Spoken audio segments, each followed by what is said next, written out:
আমি কেন বিয়ে করলাম? টাকা নেই, তাও সব খরচ হয়ে গেল। শ্বশুরবাড়ি যেতেই খরচ শুরু। কে বলেছিল আমাকে বিয়ে করতে? হ্যাঁ, কেন? বিয়ে করলে একটু খরচ করতেই হয়। বিয়ে করবা আর খরচ করবা না। তাই বলে তুমি সপ্তাহে সপ্তাহে বাপের বাড়ি যাবে আমার পকেট ফাঁকা করতে?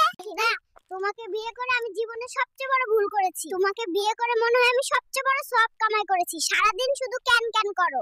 ওহ, কেন তুমি এত ঝামেলা করছো? আমি তো না। পাশের বাড়ির দাদাটা এত ভালো, তার বউ প্রতি সপ্তাহে বাপের বাড়ি যায় আর সে কিছুই বলে না। শিফা ভাবিকে দেখো, বছরে 2 ঈদে বাপের বাড়ি যায়। ভাবিটা কত ভালো, স্বামীর কথা শুনে। এখন আর ভালো লাগে না আমাকে? ভালো লাগে পাড়ার ভাবিকে। ওরে বাবা, তুমি বললে ঠিক থাকে, আমি বললে দোষ। ওহ নারী! হ্যাঁ, বিয়ে করে কি পেলাম আমি? কি দিয়েছো তুমি আমায়? তোরা মেয়েরা কোনোদিন কিচ্ছু মনে রাখিস না, অকৃতজ্ঞ বেঈমান। বন্ধুরা, ভিডিওটি কেমন লাগলো লাইক কমেন্ট করে জানাবেন আর সাবস্ক্রাইব করতে ভুলবেন না।